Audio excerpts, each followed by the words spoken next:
Welcome to the channel, I'm Lonelycontrast. Weapons is officially in theaters, and what an exciting movie it was to watch. This movie not only had horror elements but also had some comedy that was put in at the right time. Zach Cregger definitely put a nail on this one, with the film already hitting $200 million at the box office against a budget of $38 million with positive, well-acclaimed reviews. This video will have spoilers, so if you haven't seen the film yet, please click away. But if you haven't, so fuck you!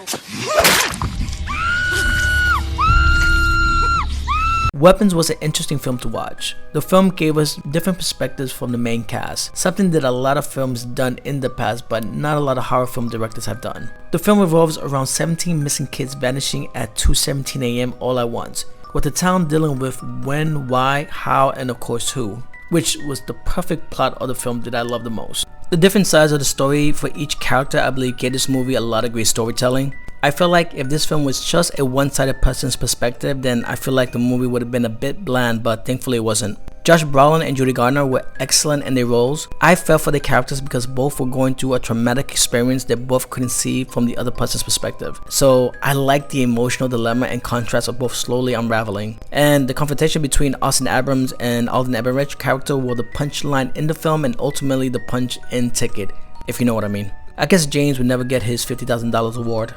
Sadly. Where's my money, bitch? Bitch, where's my money? Where's my money, bitch?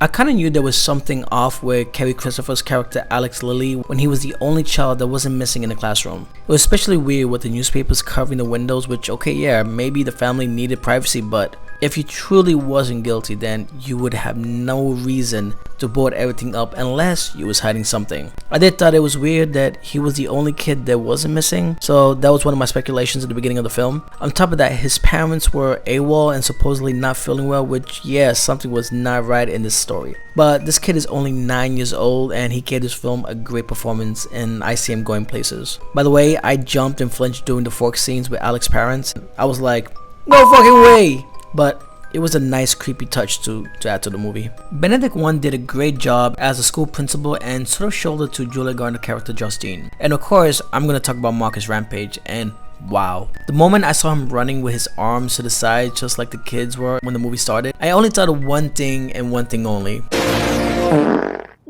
His death was unexpected, which is why you always have to look both ways when crossing the street.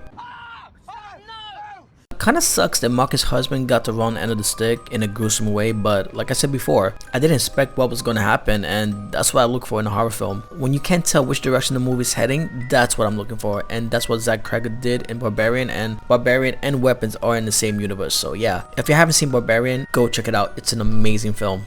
The music was perfectly picked by Ryan Holiday, Hayes Holiday, and Zach Cregger, which gave this movie an edge. Larkin Seppa did a wonderful job with the cinematography, with principal photography taking place in Atlanta with Maybrook Elementary School taking place in Tucker, Georgia. Now the best part is Aunt Gladys. This is going to be a fun part to talk about. Aunt Gladys is the main villain of the story. She is Alex Lilly's great aunt, meaning she's Mrs. Lilly's estranged aunt, whom Mrs. Lilly, respectfully portrayed by Kyle Shutera, doesn't remember that much of her, which we will talk about in a bit. Now, I like what they did with the design of Aunt Gladys. They gave her a menacing look, but when she started opening her mouth, she gave away that bubbling personality. The moment she came onto screen, I already knew, yup, this is it. This is the big bath of the film, and you know what? I love you! By the way, on my last video when I spoke about weapons, I predicted that the reason behind the missing children was witchcraft, which, you know, I was right. I honestly love the idea of Gladys being the evil witch who was manipulating the scenario behind closed doors. I even liked that it was still a mystery with her until Gladys, respectfully portrayed by actress Amy Madigan, revealed herself.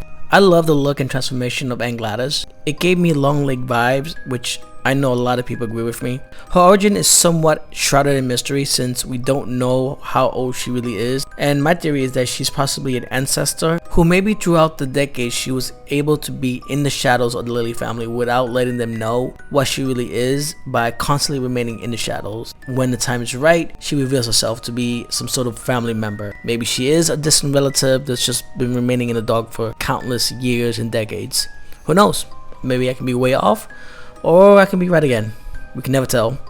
100% she's a witch. 100% she's a parasite witch, which means she absorbs the life force of other people to stay young and strong, which if you look closely at her from the start of the film to the end, she was looking a bit rough and then she started getting better. Well, not physically.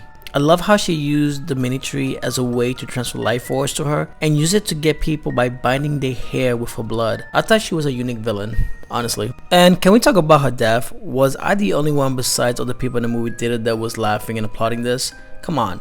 Her death was pure satisfaction, and I think it was just well deserved. The ending was perfect in a way that the story ended right and you don't have to do a sequel, but there are talks out there that they want to make another film, which is a prequel about Aunt Gladys' origin, which I am definitely down for. And waiting about Justin Long cameo as one of the parents. If you remember Barbarian, then you will remember Justin's role and gruesome kill at the end of the film. And for your information, American Horror Story and Chucky are the two shows that love reusing the same actors to create new characters for each season. I enjoyed this film very much. What do you guys think of this film, and did you enjoy it? What was your likes, dislikes, and what could have been better? If you enjoyed this video, please like, share, leave a comment, and subscribe to never miss a video so this horror community can grow. As always, this is Lonelycontrast. Thank you for watching, and please be safe.